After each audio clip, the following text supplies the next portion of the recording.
The seatbelt dug into Kale's ribs like a warning he couldn't afford to ignore. His hands trembled over the curve of his stomach. 8 months swollen, tight as a drum, and aching in ways that made his breath come shallow and fast. The pink hoodie clung to him, damp with sweat he couldn't blame on the airplane's recycled air. Beneath the fabric, something shifted.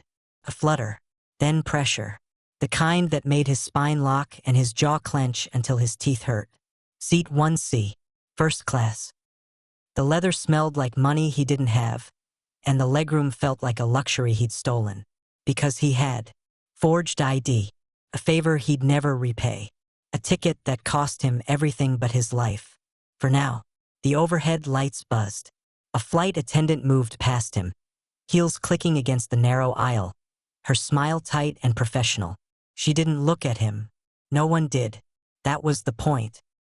Military-grade scent blockers wrapped around his wrists like invisible chains, chemical and bitter, holding back the one thing that would give him away. Omega. Hi viewers, kindly tell us where you're watching from and what time it is. Kale pressed his palm harder against his belly. The baby kicked once. Hard. Like it knew. Like it could feel the danger crawling closer with every second that ticked by on the cabin clock. 12 minutes until takeoff. 12 minutes until he'd be in the air, untouchable, gone. A small hand tugged at his sleeve. Papa. The voice was soft, scared. A pup no older than 5, wide brown eyes staring up at him from the seat beside him. Kale's chest tightened. Not his child. Not by blood. But the only family he had left. We're okay, Amari, Kale whispered, forcing his voice steady. We're going to be okay. The lie tasted like copper on his tongue.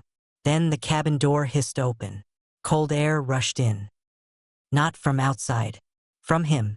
The Alpha stepped onto the plane like he owned the oxygen itself. Tall. Shoulders broad enough to block the light. Silver-violet hair slicked back, sharp as a blade. His coat was white, pristine, tailored, expensive, but his eyes were dark. Empty. The kind of dark that swallowed sound. Riven Blackmore. Kale's breath stopped. No, not him. Not now. The Alpha moved down the aisle, slow, deliberate. His gaze swept over the passengers like he was cataloging them. Dismissing them, until he reached row 1. Until he looked at Kale. Something flickered in those dark eyes. Not recognition. Worse, interest. Riven stopped. His hand rested on the back of Kale's seat, fingers drumming once against the leather. The sound echoed in Kale's skull. You're in my seat. Kale's pulse hammered against his throat. He didn't look up. Couldn't. If he looked up, the Alpha would see. Would know. My boarding pass says otherwise, Kale said quietly. Riven didn't move. Didn't blink. I don't sit in aisle seats. The flight attendant appeared, her smile faltering. Sir, the seat assignments are. I don't care. Riven's voice was calm. Too calm. The kind of calm that came before violence. Move. The word landed like a fist to Kale's chest. Alpha command. The kind that made his body want to obey before his brain could catch up. His hands tightened over his stomach, nails biting into the fabric of his hoodie. I can't, Kale whispered. Riven leaned down. Close. Too close. His breath brushed Kale's ear, warm and invasive. Then you should have chosen a better life. That was when Riven saw it. The curve. The swell beneath the pink fabric. The faint tremor in Kale's hands. Pregnant. The Alpha's jaw tightened. His nostrils flared. Scent blockers or not, he knew. Riven's hand shot out and grabbed the front of Kale's hoodie. The fabric twisted in his fist, yanking Kale forward. Gasps erupted around them. Phones lifted. Screens glowed. Kale's back hit the bulkhead. Hard. Pain exploded down his spine, sharp and immediate. His vision blurred. His lungs seized. Please, Kale gasped. I paid for this seat. I need it. Riven's lip curled. Unacceptable. Amari screamed. Then the pain hit. Low, deep, wrong. A contraction tore through Kale's abdomen like a knife dragging across bone. He cried out, legs buckling, hands scrabbling for something, anything, to hold on to. His nails scraped against the bulkhead. His vision went white at the edges. "Sir, he's pregnant." The flight attendant rushed forward, hands outstretched. "I don't care," Riven snapped. "Get him out of my sight." The cabin lights flickered. Then the alarm sounded. Not from the cabin. From the cockpit. A sharp, mechanical blare that made every head turn. A red light blinked above the aisle, harsh and unforgiving. Ground hold initiated. The plane jolted. Engines powered down. The hum that had filled the cabin died into silence. A voice crackled over the intercom. Steady. Authoritative. "This is Captain Reyes. All passengers remain seated. Federal clearance has been revoked. We are not cleared for takeoff." Riven froze. Cale slid down the wall, clutching his stomach. Tears streamed freely now, hot and unstoppable. His sense spiked. Fear, pain, desperation. Flooding the cabin like smoke. Another scent answered. Heavy, dangerous, familiar. Footsteps echoed from the rear of the plane. Slow, deliberate. 3 sets. Cale's head snapped up. 3 men emerged from the shadows of the aisle. Identical bone structure, different scars. Black coats bearing an unmarked insignia that made Riven's jaw clench. The Veil Syndicate, and they were looking straight at Cale. Will Cale survive the next 5 minutes? Or has the Alpha's cruelty just sealed both their fates? The cabin smelled like fear now. Cale could taste it in the recycled air. Sharp, metallic, clinging to the back of his throat like smoke he couldn't cough out.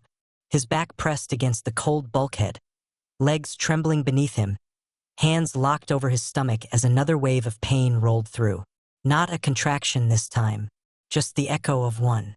The ghost of what was coming. Amari clung to his leg, small fingers digging into the fabric of his sweatpants. The pup's face was buried against Cale's thigh, shoulders shaking with silent sobs. Cale wanted to comfort him, wanted to say something that would make the fear go away. But his throat was too tight, his lungs too shallow. The 3 alphas moved closer. They didn't rush, didn't need to. Every step was measured, controlled, like predators who knew their prey couldn't run.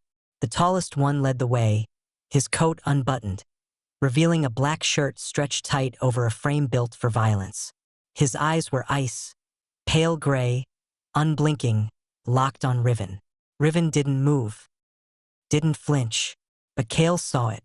The shift in his posture, the way his weight settled back on his heels, the way his hand twitched toward his pocket. He was calculating. The passengers around them had gone silent.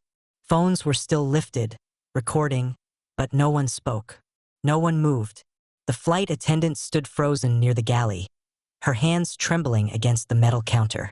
The lead alpha stopped 3 feet from Riven. His voice was low, calm, and infinitely more dangerous because of it. "You put your hands on what belongs to us." Riven's jaw tightened. "I don't answer to anyone." The alpha smiled. No warmth, no humor, just teeth. "You will." Cale's breath hitched. His vision swam. The pressure in his abdomen was building again, slow and relentless, like something inside him was trying to claw its way out. He pressed his palm harder against his stomach, willing the baby to stay still, to stay safe. The second alpha stepped forward. Shorter than the first but broader, his shoulders thick with muscle that strained against his coat. His gaze swept over Cale, assessing, clinical. Then he looked at Amari. "The pup's scared," he said quietly. The third alpha crouched down, ignoring Riven entirely. His movements were slow, deliberate, non-threatening. He extended a hand toward Amari, palm open. "Hey, little one, you're safe now." Amari peeked out from behind Cale's leg. His lip trembled. Then, without warning, he let go of Cale and ran. Straight to the alpha. Cale's heart stopped. "Amari, no." But the pup was already there, small arms wrapping around the alpha's neck. The man caught him easily, lifting him like he weighed nothing. Amari buried his face against the alpha's shoulder, and for the first time since they'd boarded, his crying stopped. Cale's chest caved in. The tall alpha turned back to Riven. "You rejected him 8 months ago," Signed away your claim. Left him to die. The words hit Kale like a second blow to the spine. Riven's face went blank. Not shock. Not denial. Just empty. Like someone had reached inside him and scooped out everything that made him human. That's not. Riven started. Don't. The Alpha's voice cut through the air like a blade. Don't lie. Not here. Not now. Kale's hands shook. His scent blockers were failing. He could feel it, the chemical barrier crumbling, breaking apart, letting the truth seep out. Omega scent. Pregnant Omega scent. The kind that made Alpha's instincts scream. Riven's head turned slowly. His eyes locked on Kale. And Kale saw it. The moment recognition slammed into him. Not of Kale's face. Not of his name. Of what he'd done. The Omega he'd discarded during a hostile merger negotiation. The pregnancy he'd dismissed as manipulation. The claim he'd signed away in a conference room. Ink drying before the ultrasound had even been scheduled. Riven took a step back. Then another. His hand came up, fingers pressing against his temple like he could physically hold back the truth. No, he whispered. That's not possible. Kale forced himself to speak. His voice was raw, cracked, barely audible. You don't get to recognize us now. The cabin erupted. Whispers, gasps, phones angling for better shots. A woman in row 2 leaned over to her companion, voice loud enough to carry. Gold digger Omega, probably lying. Another passenger, older, shook his head. No Alpha would claim a pregnant Omega alone. There's always a reason. Kale's vision blurred. Not from pain this time, from shame, from rage, from the weight of every judgment he'd carried for 8 months crashing down on him all at once. The lead Alpha's gaze swept over the cabin. When he spoke, his voice carried. Anyone else have something to say? Silence. Absolute. Suffocating. Riven's hand dropped to his side. He looked at Kale. Really looked. At the curve of his stomach. At the tremor in his hands. At the tears streaming down his face. Then he looked at the 3 Alphas. He's not yours, Riven said. His voice was steady now. Cold. He's mine. The words hung in the air like a grenade with the pin pulled. The tall Alpha tilted his head. Then why did you throw him away? Riven didn't answer. The intercom crackled again. Federal authorities are boarding. Mr. Blackmore, remain where you are. Kale's pulse spiked. His hands tightened over his stomach. The baby kicked once. Hard. And that was when he felt it. Wet. Warm. Wrong. His gaze dropped. Blood seeped through the fabric of his sweatpants. Is Kale losing the baby? Or is something far worse about to be revealed? Kale couldn't breathe. The wetness spread down his thigh, warm and sticky, soaking into the gray fabric of his sweatpants. He stared at it like it belonged to someone else. Like if he looked away, it would disappear. Like if he didn't move, didn't speak, didn't acknowledge it, the universe would rewind and none of this would be real. But the pain was real, sharp, immediate, a tearing sensation low in his abdomen that made his knees buckle. He grabbed for the edge of the seat, fingers slipping against the leather. His vision tunneled. The cabin lights dimmed at the edges, swallowed by black. Kale! The voice was distant, muffled, like someone shouting underwater. Strong hands caught him before he hit the floor. Not rough this time, not commanding. Steady, sure. Arms locked around his waist, pulling him upright, holding him against a chest that smelled like cedar and smoke and something darker. Something that made his Omega instinct scream in 2 different directions at once. Run. Submit. Kale's head lolled back. His gaze landed on Riven's face. The Alpha's jaw was tight. His eyes weren't empty anymore. They were wide, almost afraid. Don't, Riven said. Not a command. A plea. Don't you dare. Kale's lips moved, but no sound came out. His hands slipped down to his stomach, fingers trembling as they pressed against the curve. Searching, waiting. The baby kicked. Once. Weak, faint. But there. Kale's breath shuddered out in a broken sob. He's bleeding. The voice came from behind them. The second Alpha, the broad one with the scarred knuckles and the eyes that missed nothing. He moved closer, his gaze fixed on Kale's leg. Could be placental abruption. Could be stress. Could be. Shut up. Riven's voice was sharp, final. He adjusted his grip on Kale, one arm sliding beneath his knees, lifting him like he weighed nothing. Move. The lead alpha stepped into his path. You don't give orders here. Riven's eyes locked on his. For 3 seconds, neither of them moved. The air between them crackled, heavy with alpha dominance, with territorial rage, with something older and more primal than logic. Then Riven spoke, quiet, deadly. If he loses that baby because you're playing power games, I will burn your entire syndicate to ash. The alpha's lip curled. You already signed away your claim. I'm taking it back. The cabin erupted in whispers. Phones angled higher. A passenger in row 3 leaned forward, eyes gleaming with the kind of hunger that came from watching someone else's tragedy unfold. The lead alpha didn't move. You can't take back what you threw away. Riven's arms tightened around Kale. Watch me. Amari's voice cut through the tension like a blade. Papa. The pup was still in the third alpha's arms, but his gaze was locked on Kale. His small face was pale, streaked with tears, twisted in confusion and fear. Kale forced himself to focus, to speak. I'm okay, baby. I'm okay. Another lie. But what else could he say? The flight attendant finally moved. Her hands shook as she grabbed a first aid kit from the overhead compartment, nearly dropping it twice before she managed to pop it open. I can help. I'm trained for. No. Riven's voice cut her off. He turned toward the galley, carrying Kale like he was made of glass. Get me a blanket, towels, water, now. She hesitated, then nodded and ran. Riven lowered Kale onto the galley floor, positioning him against the wall where the overhead compartments created a small pocket of space. Hidden. Private. As much as anything could be private, with 50 phones pointed in their direction. Kale's head lolled to the side. His vision swam. The pain was fading now, replaced by a dull, throbbing ache that radiated through his entire body. Exhaustion pulled at him like a riptide, dragging him under. Stay awake. Riven's hand cupped Kale's jaw, tilting his face up.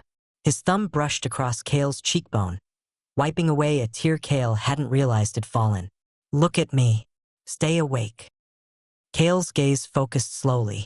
Riven's face swam into view. Sharp angles, dark eyes, silver-violet hair falling forward now, messy, disheveled. Human. Why? Kale whispered. His voice was barely audible, cracked and broken. Why now? Riven's jaw tightened. Because I didn't know. Liar. The word hung between them. Riven's hand didn't move. His thumb traced another line across Kale's cheek, slow, deliberate. I didn't know it was real.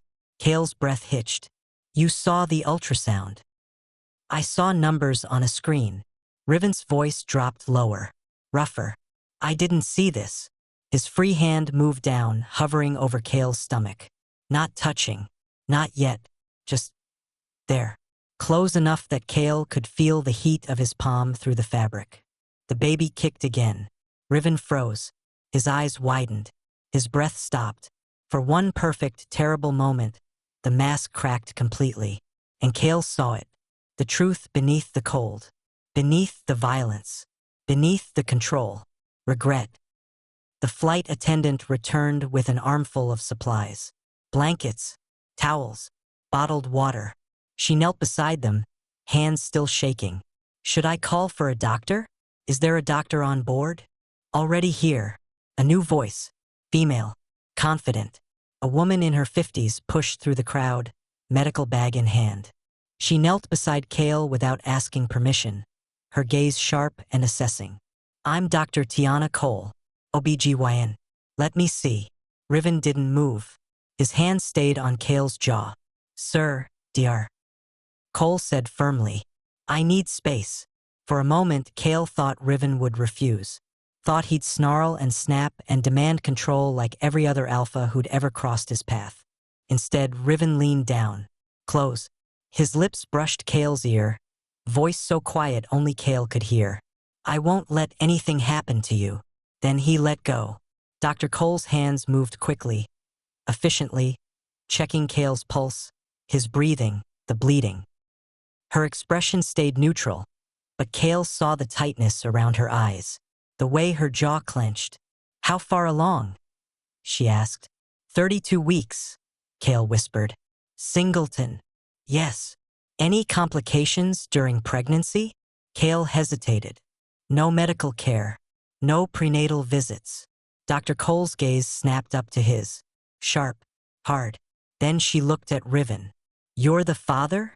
Riven's silence was answer enough. She turned back to Kale. The bleeding's not heavy. Could be stress-induced spotting. Could be a small tear. I won't know without proper equipment. She pulled out her phone. I'm calling for an ambulance. No. Kale's hand shot out, grabbing her wrist. No hospitals. You need. No. Dr. Cole's eyes searched his face. Whatever she saw there made her exhale slowly. Then we monitor. Closely. Any increase in bleeding, any contractions, we get you off this plane immediately. Understood. Kale nodded. The intercom crackled. Federal agents are entering the cabin. All passengers remain seated. The lead alpha appeared in the galley entrance. His gaze moved between Kale and Riven. This isn't over. Riven stood slowly. He didn't block the alpha's view of Kale. Didn't position himself protectively. He just stood there. And somehow that was more threatening than any physical barrier. No, Riven said quietly. It's not. The alpha's eyes narrowed. Then he turned and walked away. Amari broke free from the third alpha's hold and ran to Kale, throwing himself against Kale's chest. Papa, don't leave. Please don't leave. Kale wrapped his arms around the pup, burying his face in Amari's hair. I'm not going anywhere, baby. I promise. Another lie, because the truth was, Kale had no idea what happened next. The federal agents boarded. 2 men in dark suits, badges gleaming on their belts. They moved straight to Riven. Riven Blackmore? Riven didn't look away from Kale. That's me. You're under arrest for assault. The lead agent pulled out handcuffs.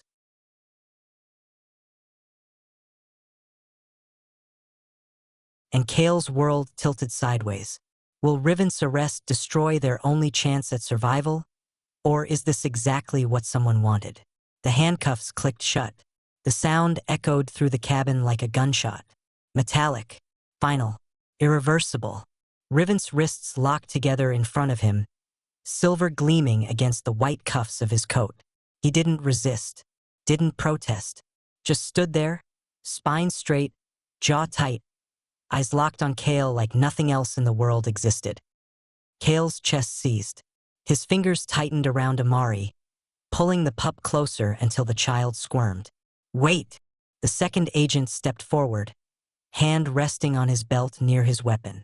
Sir, remain calm. This is a federal matter. He didn't. Kale's voice cracked. He swallowed hard, forcing the words out. It was a misunderstanding.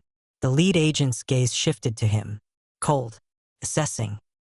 Taking in the blood on Kale's sweatpants, the tears on his face, the protective way he curled around Amari. Are you the victim? Kale froze. Yes.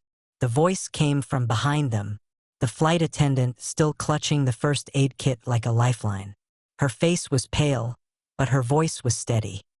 He assaulted the passenger. Multiple witnesses. Phones lifted higher. Someone in row 5 muttered, "Got it all on video." Kale's stomach dropped. Riven's jaw clenched. He looked at the flight attendant, then back at Kale. His expression didn't change, didn't soften, but something shifted in his eyes. Something that looked almost like acceptance. Take me, Riven said quietly, but let him get medical attention first. The lead agent hesitated. I'm not resisting. I'll cooperate fully. Riven's voice was calm, measured. The voice of someone who'd negotiated his way out of worse situations. But if that Omega or his baby dies because you delayed medical care to arrest me, the lawsuit will bury you. The agent's jaw tightened. He glanced at his partner. A silent conversation passed between them. Then he pulled out his radio. Dispatch, we need paramedics at Gate 7. Pregnant individual, possible complications. Cale's breath shuddered out. Relief flooded through him so fast it made him dizzy. Dr. Cole knelt beside him again, her hand resting lightly on his shoulder. Help's coming. You're going to be okay. Cale nodded, but he couldn't tear his gaze away from Riven. The Alpha stood between the two agents now, hands cuffed, shoulders squared. He looked like he was attending a board meeting, not being arrested for assault. But his eyes stayed on Cale. The lead Alpha from the Veil Syndicate reappeared at the edge of the galley. His arms were crossed, his expression unreadable. Interesting development. Riven's head turned slightly. Stay out of this, Malik. So that was his name. Malik. The kind of name that carried weight. History. Power. Malik's lip curled. You don't get to make demands anymore, Blackmore. I can still destroy you. With what? Your reputation. Malik gestured toward the cabin full of recording phones. By morning, you'll be trending for all the wrong reasons. The great Riven Blackmore, brought down by a pregnant Omega. Riven's hands tightened into fists. The handcuffs bit into his wrists. At least I didn't abandon him. No. Malik's voice dropped. Quiet. Vicious. You just threw him away first. The words hit Cale like a slap. His hands moved instinctively to his stomach, covering the swell, protecting what was left. Because Malik was right. Riven had thrown him away, had signed papers that made it legal, had walked out of that conference room without looking back.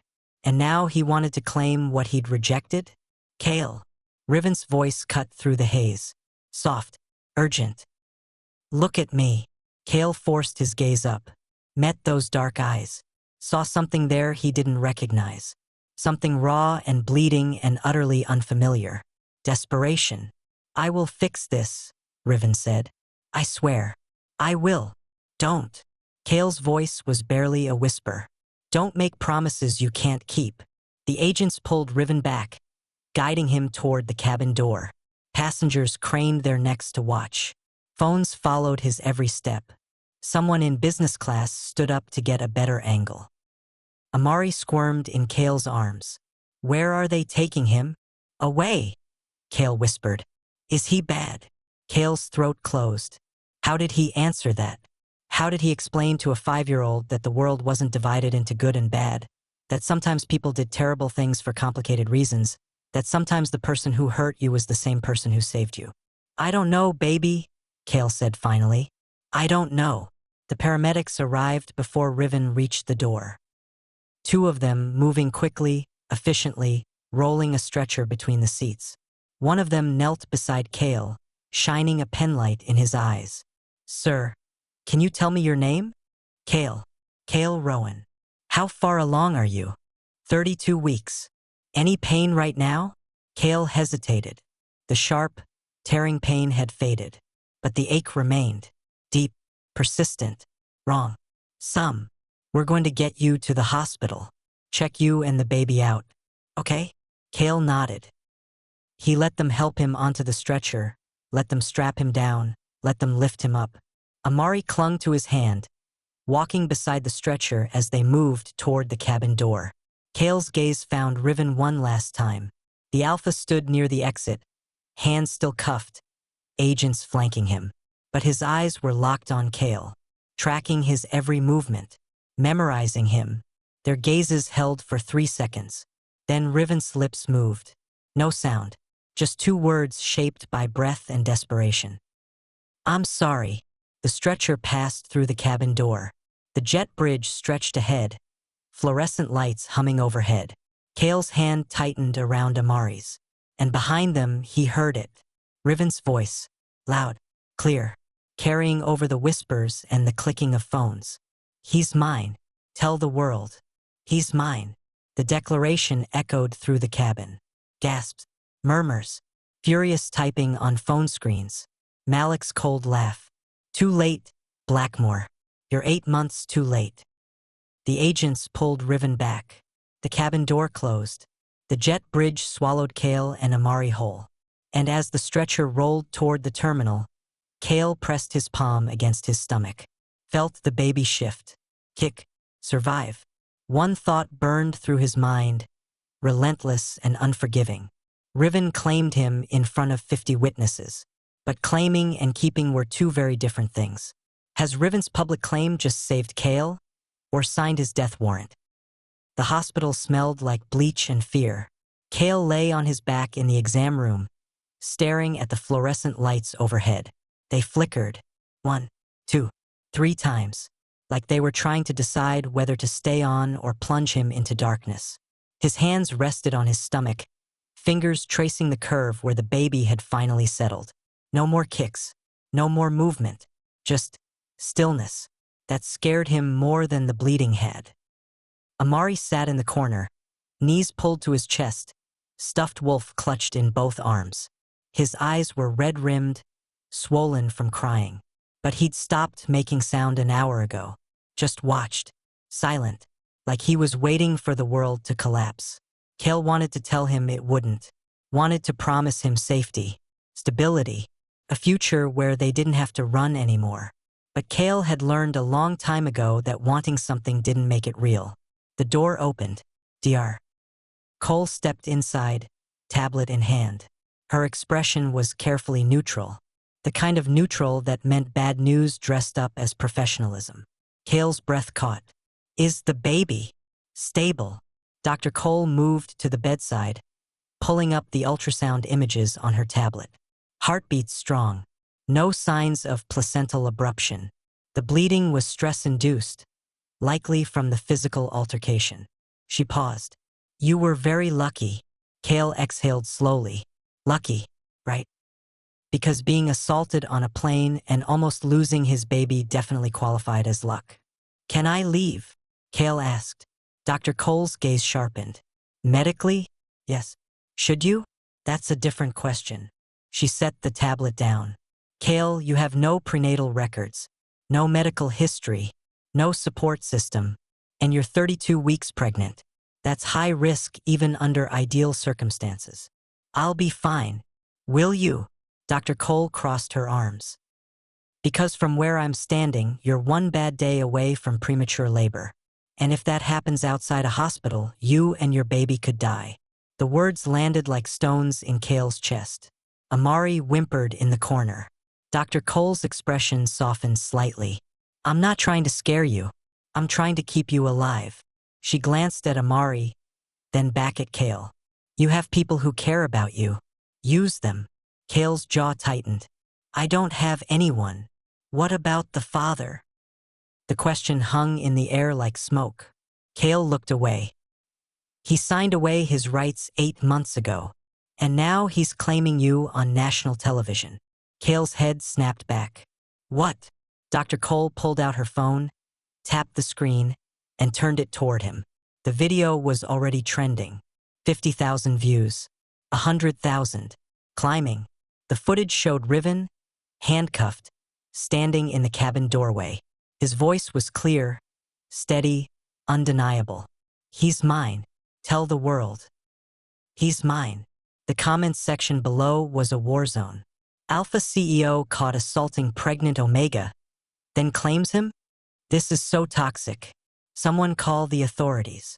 I ship it. Fight me. Kale's hands trembled. He shoved the phone away. I don't care. You should. Dr. Cole pocketed her phone. Because now everyone knows your face. Your name. Your connection to Riven Blackmore. She leaned closer. That makes you a target. Kale's throat closed. He knew. Of course he knew. The moment Riven had spoken his name, the moment he'd staked a public claim, Kale's life had stopped being his own. The door opened again. This time, a nurse poked her head in. Dr. Cole? There's someone here to see Mr. Rowan. Kale's pulse spiked. Who? The nurse hesitated. He says he's family. I don't have. The door pushed open wider, and Malik stepped inside. The same alpha from the plane. Tall, broad, scarred. His black coat hung open now, revealing a weapon holstered at his hip. He wasn't trying to hide it, wasn't trying to soften his presence. He just was dangerous, undeniable. Here, Dr. Cole stiffened. Sir, this is a restricted. I know. Malik's gaze moved to Kale. We need to talk. I have nothing to say to you, Kale said flatly. Then listen. Malik moved closer, stopping at the foot of the bed. Riven Blackmore just claimed you publicly. That means every rival, every enemy, every person who wants to hurt him now has a target. He gestured to Kale. You. Kale's hands tightened over his stomach. I didn't ask for this. No. But you got it anyway. Malik's voice dropped. The Veil Syndicate can protect you. Kale laughed. It was sharp, bitter, broken. Protect me? You don't even know me. I know Riven. Malik's jaw tightened. I know what he does to people he claims. And I know you won't survive it alone. Amari stood up slowly, moving to Kale's side. His small hand wrapped around Kale's wrist. Papa, I don't like him. Malik's gaze shifted to the pup. Something flickered in his eyes. Not softness. Not exactly. But recognition. Smart kid. Get out, Kale said. His voice was steady now. Cold. I don't need your protection. I don't need anyone. Malik studied him for a long moment. Then he pulled a card from his pocket and set it on the bedside table. Black. Unmarked except for a single phone number embossed in silver. When you change your mind, call. I won't. You will. Malik turned toward the door, then paused. Riven's out on bail. He'll come for you, and when he does, you'll have a choice to make. He glanced back over his shoulder. Choose carefully. Then he was gone. The room fell silent. Dr. Cole exhaled slowly. Well, that was ominous. Kale didn't answer. His gaze was locked on the card. On the phone number that might as well have been a lifeline or a noose. He didn't know which. Amari climbed onto the bed, curling up beside Kale. Are we going home? Kale's throat tightened. Home. They didn't have one. Just a motel room on the outskirts of the city. 2 beds. A broken heater. A door that didn't lock properly. Yeah. Baby, Kale whispered. We're going home. Another lie. Because the truth was, Kale didn't know where home was anymore. Didn't know if it existed. Didn't know if he'd ever be safe enough to stop running. His phone buzzed. He pulled it out slowly. One new message. Unknown number. The text was short. Simple. Terrifying. I'm coming for you. R. Kale's hands shook. He dropped the phone onto the bed like it had burned him. Amari looked up. Who was that? Kale forced a smile. No one. But the lie tasted like ash. Because Riven was coming. And when he arrived, everything Kale had fought to protect would shatter. The only question was whether Kale would survive the fallout. Riven's on his way. But is he coming to save Kale or claim what he thinks he owns? The motel door slammed open at 2 a.m. Kale jerked awake, heart hammering against his ribs.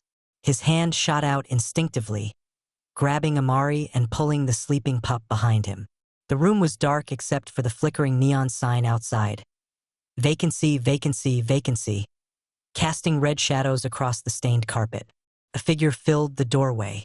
Tall, broad, backlit by the parking lot lights. Riven. Kale's breath stopped. His fingers dug into the cheap motel sheets, anchoring himself. How did you find me? Riven stepped inside. The door closed behind him with a soft click. He didn't answer, just moved forward, slow and deliberate, until he stood at the foot of the bed. His coat was gone. His shirt was wrinkled. Dark circles shadowed his eyes. He looked human. That terrified Kale more than the cold CEO ever had. I asked you a question, Kale said. His voice shook despite his best effort to steady it. GPS tracker on your phone. Riven's voice was rough, tired. Installed it 8 months ago. Never deleted it. Kale's blood went cold. You've been tracking me this whole time? Yes. No apology. No justification. Just the truth, stark and unforgiving. Kale's hands moved to his stomach. Get out. No. The word hung between them. Amari stirred behind Kale, rubbing his eyes. When he saw Riven, he froze. Papa. It's okay. Baby, Kale whispered. But it wasn't. Nothing about this was okay. Riven's gaze shifted to Amari. Something crossed his face. Not quite softness. More like confusion. Who is he? None of your business. Everything about you is my business now. Kale laughed. Sharp. Bitter. You signed papers that say otherwise. I'm revoking them. You can't just. Watch me. Riven pulled a folder from inside his jacket and dropped it onto the bed. Legal documents spilled across the sheets. Filed an emergency petition this afternoon. Reclaiming paternal rights. Claiming you as my bonded Omega. Kale's vision blurred. I'm not your anything. The court will disagree. I'll fight you. With what resources? Riven's voice was calm. Clinical. With what money? What lawyer? He leaned forward, hands bracing on the foot of the bed. You're living in a $40 a night motel with a pup who isn't even yours and a baby you can't afford to deliver. You have no job, no family, no one. Each word was a knife to Kale's chest. I have myself, Kale whispered. That won't be enough. Kale's jaw tightened. Rage bubbled up, hot and consuming. Then what do you want from me? Riven's eyes locked on his. Everything. The silence stretched. Amari whimpered. Kale pulled him closer, wrapping both arms around the pup's small frame. Riven straightened slowly. His hand moved to his pocket, pulling out a keycard. He set it on the nightstand. Penthouse suite. Downtown Marriott. Your name's on the reservation. 24-hour medical staff. Security. Everything you need. Kale stared at the keycard like it was a trap. Why? Because I put you here. Riven's voice dropped. Because I threw you away when I should have protected you. Because that baby. He stopped. Swallowed hard. Because you're carrying my child. Now you care. Yes. Why now? Kale's voice cracked. Why not 8 months ago when I begged you to believe me? Why not when I showed you the ultrasound? Why not when I had nowhere to go? Riven's hands clenched into fists. Because I was a coward. The admission hung in the air like smoke. Kale's chest tightened. He wanted to scream. Wanted to throw the keycard in Riven's face. Wanted to tell him that sorry wasn't enough. That money couldn't fix what he'd broken. That some damage was permanent. But Amari was shivering against him. And the baby inside him shifted, pressing against his ribs like a reminder of everything he couldn't control. If I go with you, Kale said slowly, what happens to us? You'll be safe. That's not what I asked. Riven's jaw tightened. You'll be mine. And if I say no, then I'll file for emergency custody the moment the baby's born. Riven's voice was steady, matter of fact. I'll use every resource I have, every lawyer, every connection, and I'll win. Kale's blood turned to ice. You'd take my baby? Our baby. Riven leaned closer. And yes, if that's what it takes to keep both of you alive. Kale couldn't breathe, couldn't think. The walls of the motel room pressed in, suffocating him. A knock at the door shattered the moment. Riven's head snapped toward the sound. His entire body went rigid. His hand moved inside his jacket. Another knock. Louder. A voice called through the door. Kale Rowan? This is Officer Chun with Metro PD. Open up. Kale's heart stopped. Riven moved fast. He grabbed Kale's wrist, pulling him off the bed. Back door. Now. What? No. They're not here to help you. Riven's grip tightened. Trust me. I don't trust you. Then trust your instincts. Riven's eyes locked on his. Do you feel safe right now? Kale didn't. His Omega instincts were screaming. Danger. Trap. Run. The doorknob rattled. Riven pulled Kale toward the bathroom. Amari scrambled after them, clutching his stuffed wolf. Riven shoved the bathroom window open, the old frame groaning in protest. Out. Now. Kale hesitated. Then the motel door splintered. Not a knock this time. A boot. 3 men rushed inside. Not cops. Not uniforms. Guns. Kale's world tilted. Riven shoved him through the window. Kale hit the ground outside, pain exploding through his knees. Amari landed beside him. Riven followed, glass crunching under his shoes. "Run," Riven said. They ran. Behind them, voices shouted. Footsteps pounded. A gunshot cracked through the night. Kale's lungs burned. His legs shook. But he didn't stop. Couldn't stop. Riven's hand locked around his wrist, pulling him forward. "My car." 2 blocks. They turned a corner. Another. The streets blurred together. Then Kale saw it. A black SUV, engine already running. The back door opened. Malik leaned out. "Get in." Kale froze. "Now." Riven shoved him forward. Kale stumbled into the SUV. Amari dove in after him. Riven followed, slamming the door shut. The vehicle peeled out, tires screaming against asphalt. Kale gasped for air, hands pressed against his stomach. The baby kicked. Hard. Angry. Malik glanced back from the passenger seat. "You're welcome. I didn't ask for your help," Kale spat. "Good thing we don't wait for permission." Malik's gaze shifted to Riven. "They traced your phone." Sloppy. Riven's jaw clenched. "I know." "Who were they?" Kale demanded. Malik and Riven exchanged a look. "Competitors," Riven said finally. "People who want me dead. And now they know about you." Kale's hands shook. "This is your fault." "Yes." No denial. No deflection. Amari buried his face against Kale's side. "I'm scared, Papa." "Me too, baby," Kale whispered. "Me too." The SUV turned onto the highway. City lights blurred past. Kale's mind raced. He had no phone, no money, no plan. Just 2 alphas who hated each other and a baby he couldn't protect alone. Malik's voice cut through the silence. "We're taking you somewhere safe." "Where?" "Vale Compound. Upstate. Off the grid." "No." Riven's voice was sharp. "She goes to my estate. Your estate has 12 known access points and 0 defensive fortifications. It has security. Security you pay, which means they can be bought." Malik's tone was final. "Vale Compound. Non-negotiable." Riven's hands clenched into fists. Kale looked between them. "I'm not a possession you can fight over." "No," Malik agreed. "You're leverage. And until Riven's enemies are dealt with, you're in danger." "So fix it," Kale said to Riven. "You got me into this. Get me out." Riven's gaze met his. Dark, intense, desperate. "I will. I swear. Your promises mean nothing." "Then let me show you." The SUV hit a pothole. Kale gasped, pain lancing through his abdomen. His hand flew to his stomach. Malik's eyes sharpened. "He's having contractions." "I'm fine," Kale lied.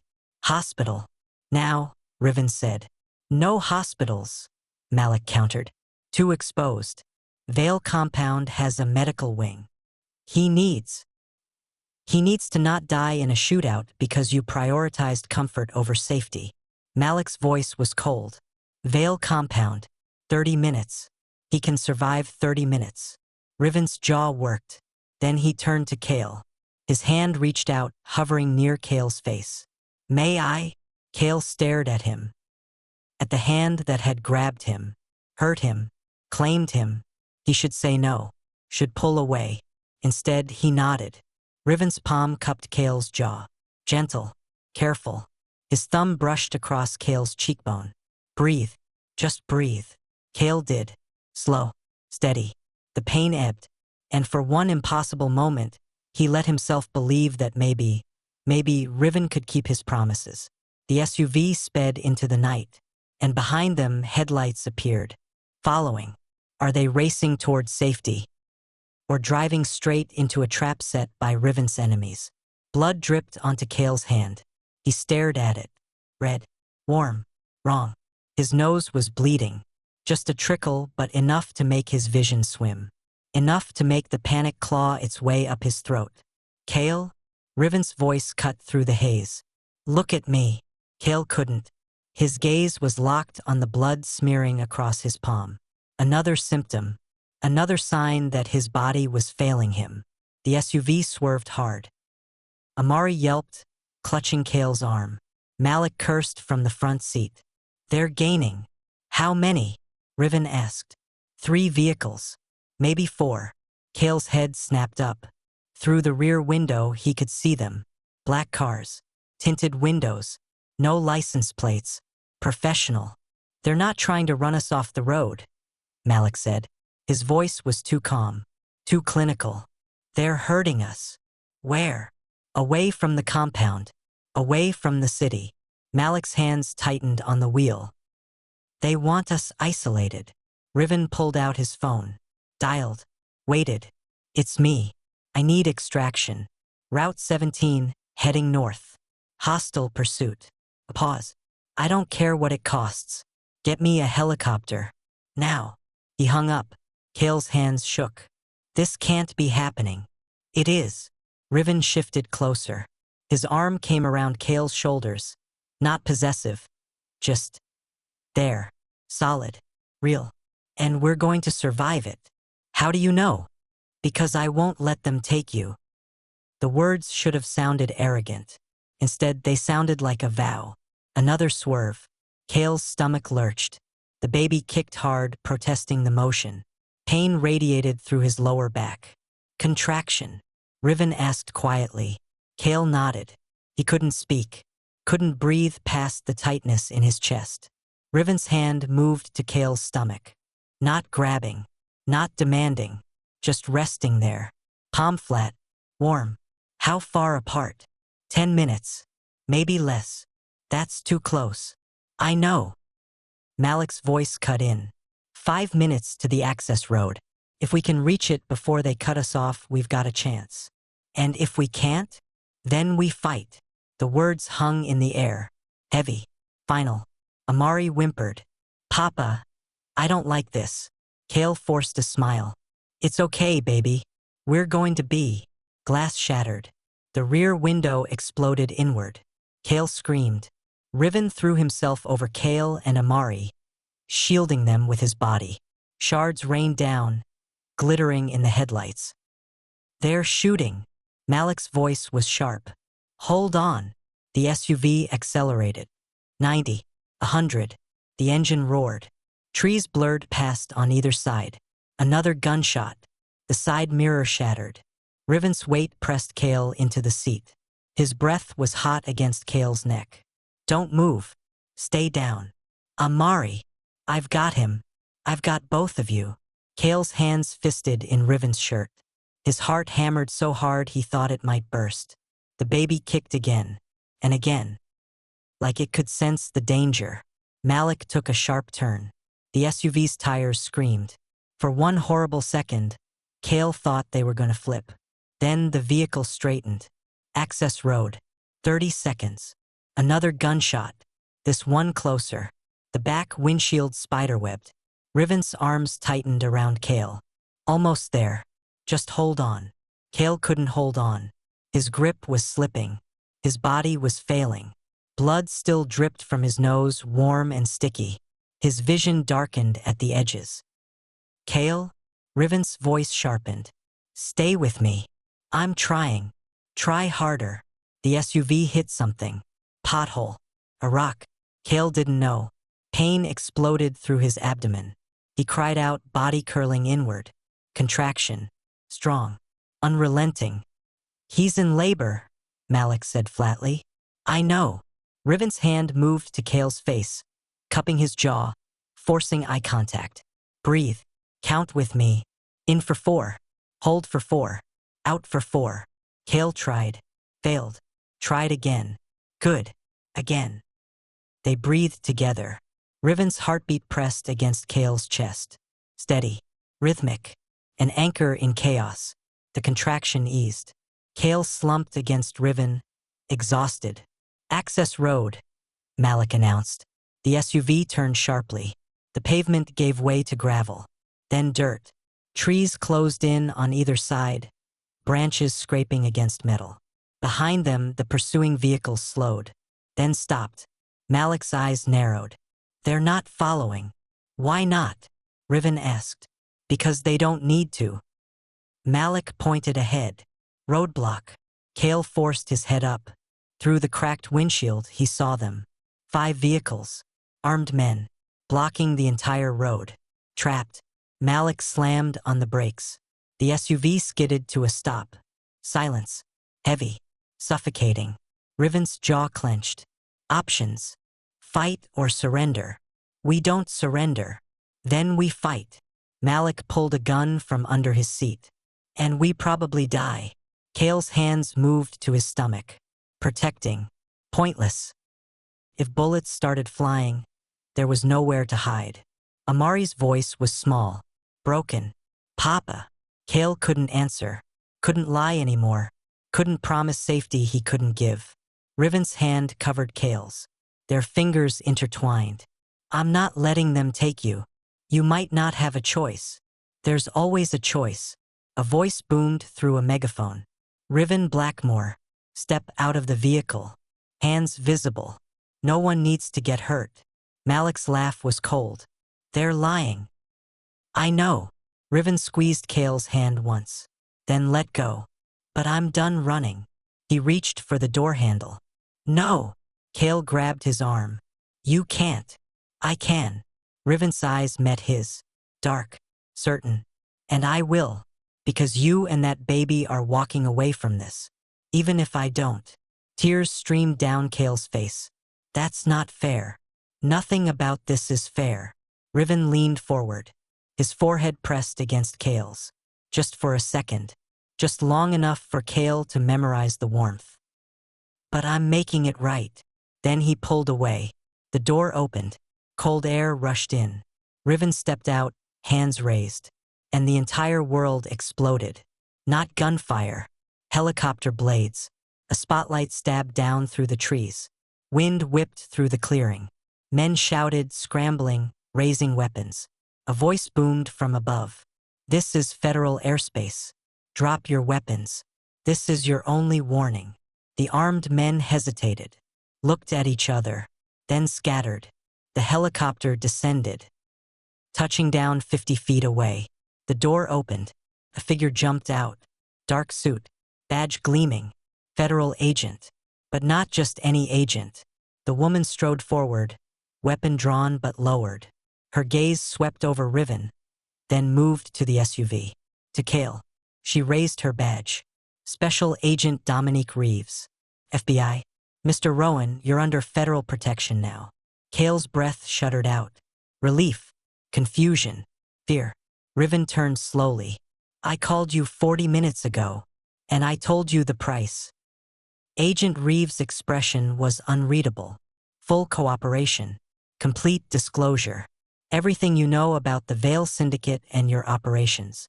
Riven's jaw clenched. Then he nodded. Done.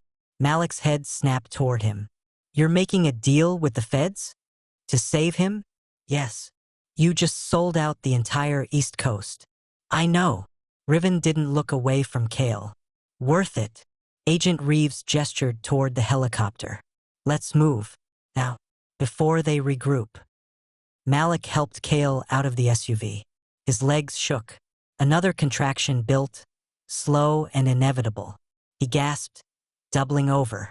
Riven was there instantly, arms around him, supporting him. I've got you. I hate you, Kale whispered. I know. They moved toward the helicopter. Amari clung to Kale's hand. Agent Reeves climbed in first. Then Malik. Then Riven lifted Kale up, gentle despite the urgency. The door slammed shut. The helicopter lifted off. Through the window, Kale watched the armed men below grow smaller. Watched the forest swallow them whole. And for the first time in 8 months, he let himself believe he might actually survive this. Riven's hand found his again. Squeezed once. Kale didn't pull away. Kale's safe for now. But what price did Riven just pay? And who's coming to collect? The hospital room was quiet. Too quiet. The kind of quiet that came after chaos. After violence. After the world tilted sideways and somehow, impossibly, righted itself again. Kale lay in the bed, for in his arm, monitors beeping softly beside him. The contractions had stopped. The bleeding had stopped. The baby's heartbeat filled the room. Steady, strong, defiant. Alive. They were all still alive. Amari slept in the corner chair, curled up with his stuffed wolf. His face was peaceful now. No more fear. No more tears. Just exhaustion dragging him under. Kale envied him. The door opened. Riven stepped inside, moving like he'd aged 10 years in the last 6 hours. His shirt was still wrinkled. Blood, Kale's blood, stained the cuffs. Dark circles shadowed his eyes. He looked at Kale, then at the monitors, then back to Kale. "They said you're stable," Riven said quietly. "For now. The baby.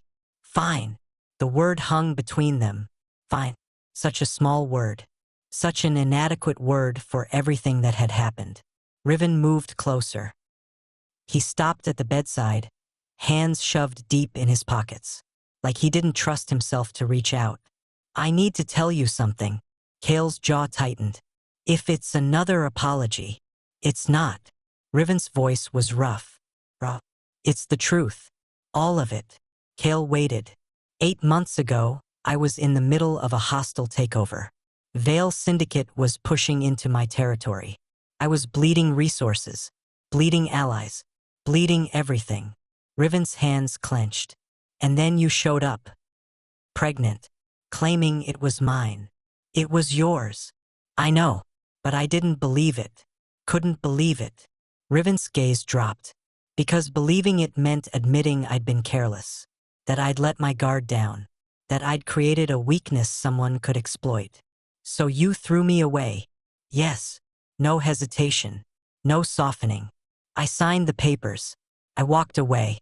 And I told myself it was the right call. "When did you stop believing that?" Riven was silent for a long moment. 3 weeks ago. I saw you. Outside a clinic. You were carrying groceries. You looked happy. And I realized what I'd done. Kale's chest tightened. "You've been watching me for 3 weeks?" "Longer. But 3 weeks ago I decided to fix it. To bring you back." Riven's jaw clenched. "But I didn't know how. Didn't know if you'd even let me try. So you waited until I was on a plane. Trapped." "Yes. That's not fixing it. That's controlling it." "I know." Riven finally looked up. His eyes were dark. Desperate. "I know I'm a monster. I know I hurt you. I know there's no coming back from what I did. Then why are you here?" "Because I'm selfish." Riven's voice dropped. "Because I want you anyway. Want the baby anyway. Want a future I have no right to ask for." Kale's throat closed. He wanted to be angry. Wanted to rage. Wanted to tell Riven to leave and never come back. But his body betrayed him. His omega instincts whispered things he didn't want to hear. Alpha. Strong. Protective. Claimed us. "I don't trust you," Kale said finally. "You shouldn't.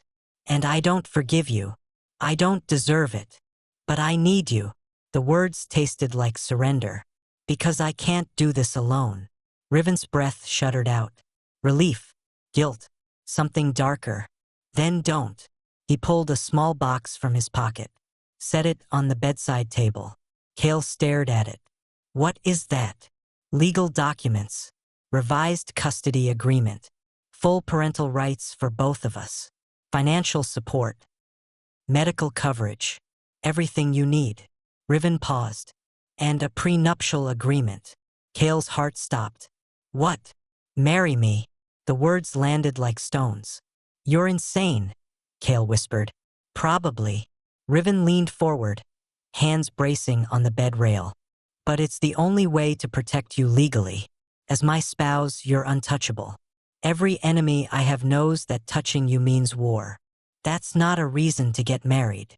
"No, but this is."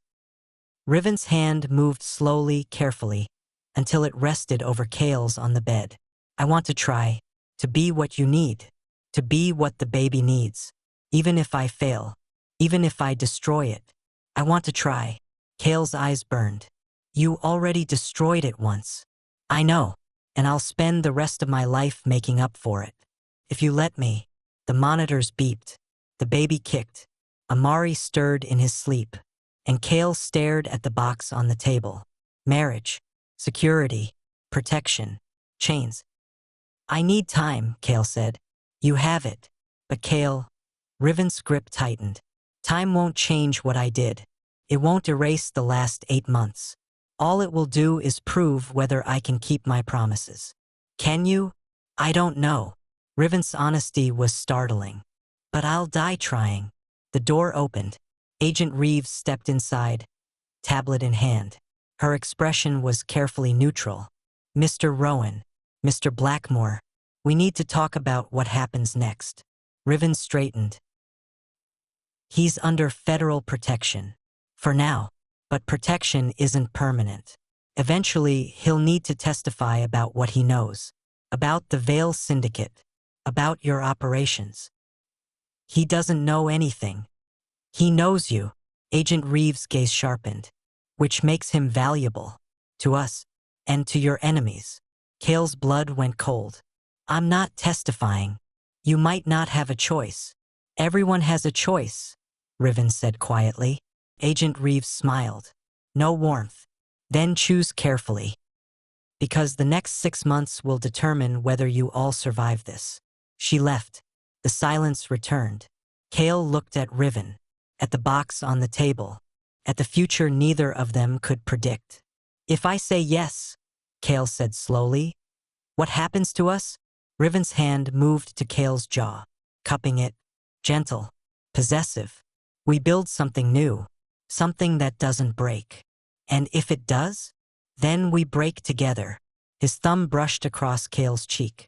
Slow, deliberate. Kale's breath hitched. Then Riven leaned down. Close. His lips hovered near Kale's ear. Say yes. Not for me. For him. His hand moved to Kale's stomach.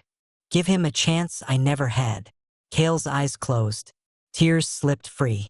And against every instinct, every warning, every broken promise. He nodded. Yes. Riven's breath shuddered out. His forehead pressed against Kale's. Thank you. Don't make me regret it. I won't. Riven pulled back. His hand stayed on Kale's face. I swear. I won't. Then his phone buzzed. He pulled it out. Read the screen. His entire body went rigid. What?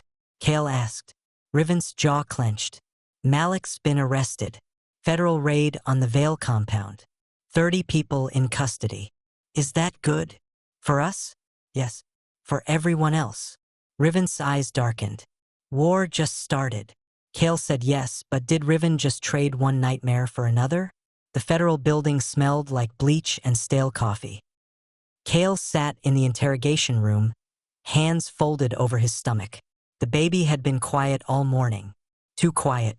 Like even the child knew this was dangerous. Agent Reeves sat across from him, tablet between them. Her expression was unreadable, professional, cold. Let's go over this one more time, she said. Kale's jaw tightened. I've already told you everything. Then tell me again. She tapped the screen. A photo appeared.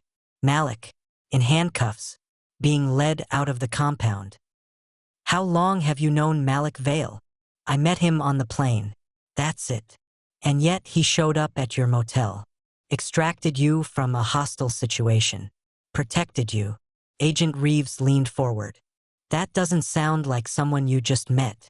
I didn't ask him to help me. But he did. Why? Kale's hands tightened. I don't know. I think you do. Agent Reeves swiped. Another photo. This one older. Grainy. A man standing in shadows. Recognize him? Kale's blood went cold. No. Look closer. He did. The jawline. The build. The scar above the left eyebrow. His breath stopped. That's your father, Agent Reeves said quietly. Worked for the Veil Syndicate 20 years ago. Died in a warehouse fire. Officially ruled an accident. Kale's vision blurred. You're lying. I'm not. And Malik knows. That's why he protected you. Not because of Riven. Because of your bloodline. The room tilted. Kale gripped the edge of the table, nails digging into metal. My father died when I was 5. Car accident. That's what they told me. They lied. Agent Reeves closed the tablet. Welcome to the family business. The door opened. Riven stepped inside, moving fast. His gaze swept over Kale, assessing. We're done here, Mr. Blackmore. This is an active federal investigation, and he's under my protection. Legally, medically, every other way that matters. Riven's hand landed on Kale's shoulder. Come on, we're leaving. If he walks out that door, I can't protect him anymore. Then it's a good thing he doesn't need you. Riven pulled Kale up carefully, hand steady at his lower back. Let's go. They walked out together, through the hallway, past agents who watched but didn't stop them. Out into the cold afternoon air. Car waited. Black, sleek, driver already inside.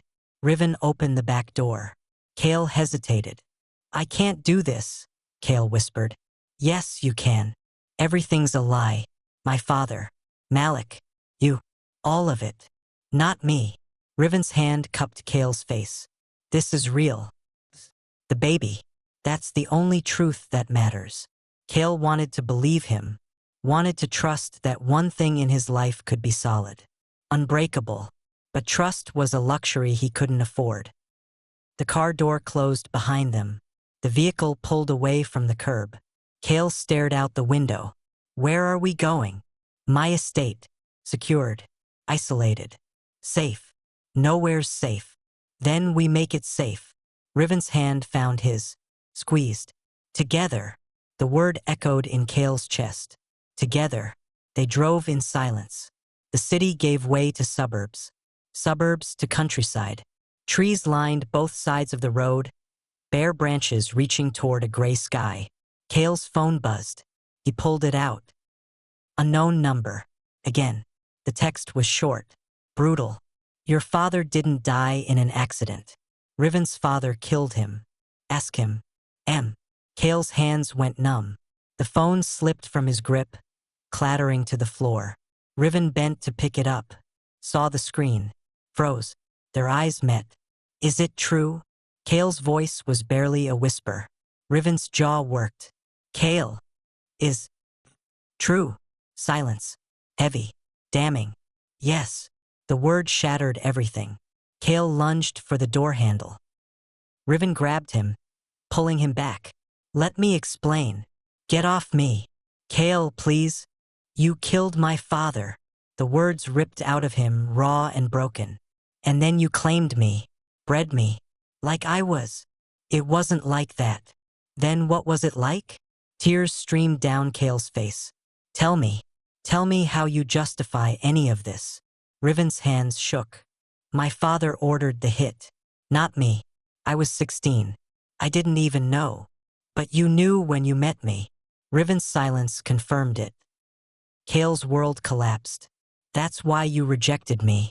Not because you didn't believe the baby was yours. Because you knew who I was. Yes. And you let me think it was my fault. Yes. You're a monster. I know. Riven's voice cracked. I know. And I'm sorry. I'm so. Stop. Kale's hands pressed against his stomach. The baby kicked. Hard. Angry. Just stop. The car pulled through iron gates. Up a long driveway. Stopped in front of a sprawling estate that looked more like a fortress than a home. Kale opened the door before the driver could. Stumbled out. His legs shook. His vision swam. Riven was beside him instantly. Kale. Don't touch me. Kale backed away. Don't ever touch me again. Where will you go? Anywhere but here. You have nowhere. No money. No resources. No. Then I'll figure it out. Kale turned. Started walking. Anywhere. Away. Behind him, Riven's voice broke. I love you. Kale stopped. 3 words. Too late. Too little. He looked back over his shoulder. You don't get to love me. You don't get to claim me. You don't get anything. Then take it all away. Riven spread his arms. Take the money, the protection, the estate. Leave me with nothing. But don't take him. His gaze dropped to Kale's stomach. Don't take my son. Kale's breath hitched. He's not yours. He is. Biologically. Legally. Every way that counts.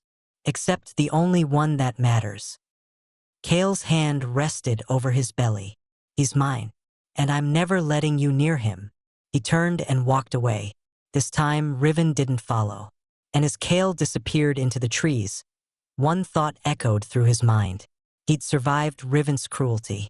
But would he survive his love? Kale's walking away, but with enemies closing in and nowhere to run. How long before he has to choose between pride and survival? The rain started at midnight. Kale sat beneath the overpass, arms wrapped around Amari. The pup shivered against him, small body pressed close for warmth. They had nothing. No bags, no food, no plan, just survival. Headlights cut through the rain. Car slowed, stopped. Kale's entire body went rigid. His hand moved to the knife he'd stolen from a gas station. 3 inches. Dull blade. Barely a weapon. But it was all he had. The car door opened. A figure stepped out. Tall. Broad. Familiar. Not Riven. Malik. Get in the car, Malik said. No. It wasn't a request. Malik moved closer. Riven's enemies know you left. They're hunting you. You've got maybe an hour before they find you. Kale's grip tightened on the knife. I don't trust you. Good. You shouldn't. Malik crouched down, meeting Kale at eye level. But you don't have options anymore. So get in the car. Or die out here. Your choice. Amari whimpered. Papa, I'm cold. Kale's resolve crumbled. He stood slowly, picked up Amari. Walked to the car. Malik opened the back door. Kale slid inside. The warmth hit him immediately. He closed his eyes, body sagging with relief. The car pulled away. Kale waited 3 miles before asking, Where are you taking me? Somewhere Riven can't find you. Why? Malik's eyes met his in the rearview mirror. Because you deserve better than him. The words hung between them. My father worked for you, Kale said quietly. He did. And Riven's father killed him. Yes. Why? Because your father tried to leave. Tried to take you and your mother somewhere safe. Malik's jaw tightened. Riven's father didn't let people leave. Kale's chest ached. Did Riven know? Not at first. But eventually, yes. And he still claimed you, bred you, planned to keep you. Malik's laugh was cold. Riven doesn't see people. He sees assets. You're the mother of his heir. That's all you'll ever be to him. The truth cut deep. The car stopped. Kale looked up. They were parked outside a small house. Rural. Isolated. Safe. This is yours, Malik said. Paid for. Stocked. No one knows about it except me. Kale stared at him. What's the catch? You testify. When the trial comes, you tell them everything you know about Riven. About his operations. About the weapons. The money laundering. All of it. I don't know anything. You know enough. Malik handed him a phone. When you're ready, call this number. Agent Reeves will protect you. And your son. Kale took the phone. Stared at it. Malik opened the car door. You have 24 hours to decide. After that, I can't help you. Kale climbed out. Amari clung to him, half asleep. Why are you doing this? Kale asked. Malik's expression softened. Just slightly. Because your father was my friend. And I owe him. Then he drove away. Kale stood in the rain, staring at the house, at the phone in his hand, at the future he couldn't predict. Inside, warmth waited. Safety. A chance to start over. But at what cost? He thought of Riven, of the desperation in his eyes, of the broken promise that he'd try, that he'd change. Kale's hand moved to his stomach. The baby kicked. Once, twice. Alive. Fighting. Surviving. Just like Kale. He walked to the door, opened it, stepped inside. And as the rain pounded against the windows, one truth crystallized in his mind. Riven hadn't saved him, but he'd claimed him. And somewhere, In the dark, Riven was coming. Because alphas didn't let go of what they owned. They hunted it. And Kale had just become prey. The hunt has begun. Kale's hiding. Riven's searching. And the baby's running out of time. What happens when Predator finally catches prey and discovers the prey has teeth? Subscribe and turn on notifications so you don't miss the next chapter of this story. Drop a comment below and share your thoughts. Your words might inspire someone who needs to hear them today. Thank you for being part of this journey. Your support means everything.